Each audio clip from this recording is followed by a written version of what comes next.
Peace and blessings, everyone. This is Nakia Porter.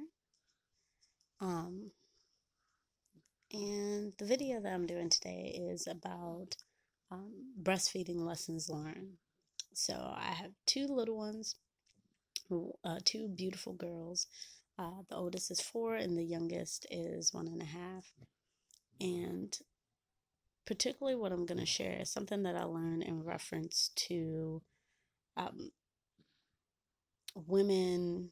Uh, Respecting myself, and especially when it comes to my children. And I'll give you the example of this. Before in breastfeeding, like even now, I'm breastfeeding Amara, and she is 1.5. And this is awesome because I wouldn't have thought I would be breastfeeding this long. I said as long as I could. And her older sister, I had a lot of challenges with breastfeeding first time around, with milk supply and not having the support from like daycare and kind of the push of doing Similac and other things like that. And of course, I did other alternatives like using Dr. Sabi's what is it, moss and bladderwrack mix in order to make a almond milk um, mix for her and making almond milk and other things like that. But really, what it came down to was stress. For the first one, there was a lot of stress that I had, and so the act of having to pump while at work was very stressful, and it actually contributed to having a lower milk supply. And so, learning what that was like, you know what? I have to have myself in a good state where I'm at, because if I'm stressed out in the milk that I'm producing, that's what I'm passing on to my child. These things are good to learn earlier on for those that are breastfeeding and need support. Surround yourself with those that will support you and resources to support you, because it can get challenging at times. But just know you're built for it. You're amazing and you can do it, but you have to be able to delegate where other things that may be on your plate to reprioritize your own health. And that's something that I had to personally do.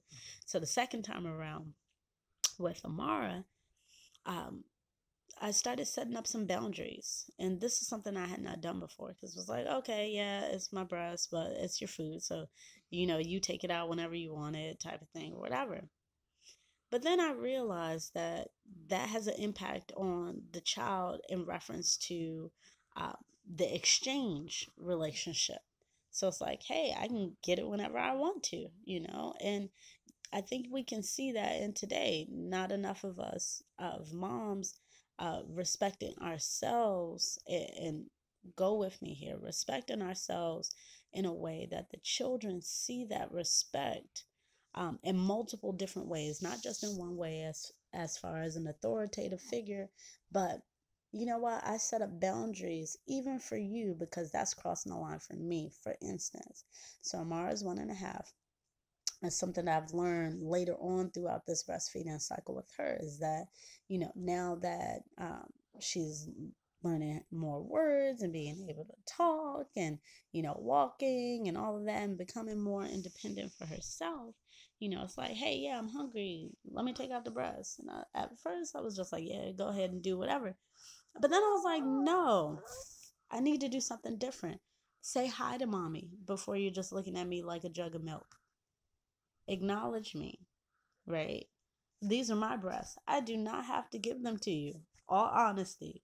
Like, yes, you have the breast and you have the milk, and that is something that you would love to do for your child, but you do not have to. You, of course, have a choice.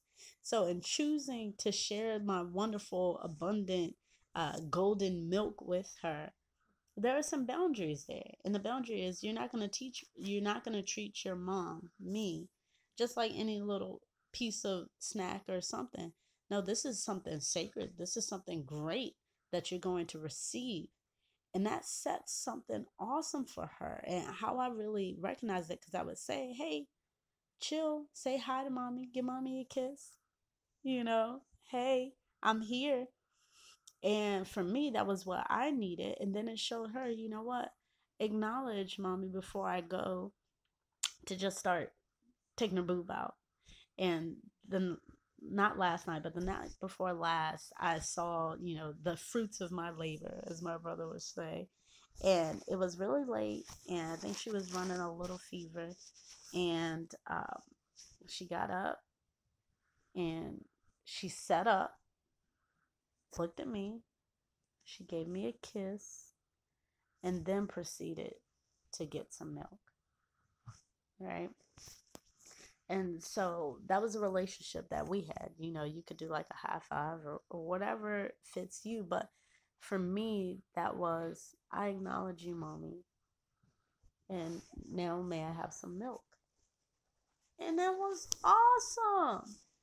And so for me now, in healing and learning is, as they say, treat yourself how you would want to be treated. Um, or in reverse, they say treat others how you would want to be treated. But sometimes we don't take the time in order to actually treat ourselves well. So I'm doing this video in order to share and really make yourself a number one priority. All right. And by doing that, you set the model of what it looks like to take care of yourself, right? In this, we're saying that selfish mindset, because in my mind, by me taking care of myself, I can take care of others a whole lot better. I can cleanse myself of disease. I can cleanse myself of any type of hatred, disrespect for self, and cleanse those things out of my own system, cleanse those things out of my own cycle. So, sorry, early morning. And just cleanse those things out, and then there's no room for it. And then you can fill it with love, respect, honor, dignity, good morals, good ethics, and you can fill yourself with that continuously. It's an ongoing process, because those other things will always be there, so you have to continue. Well, I'm not sure if they will always be there, but I would say the challenges there help to make you stronger, and being aware of them allow you to position yourself in a place at which you love yourself, you respect yourself, you think highly of yourself in the sense that you deserve great things. You deserve good things to happen to you. And so start by taking care of yourself. And then the children see that.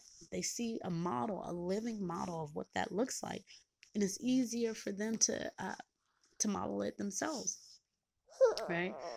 So I say, take the time to just set up some boundaries for yourself, and this works great with other relationships, new working places.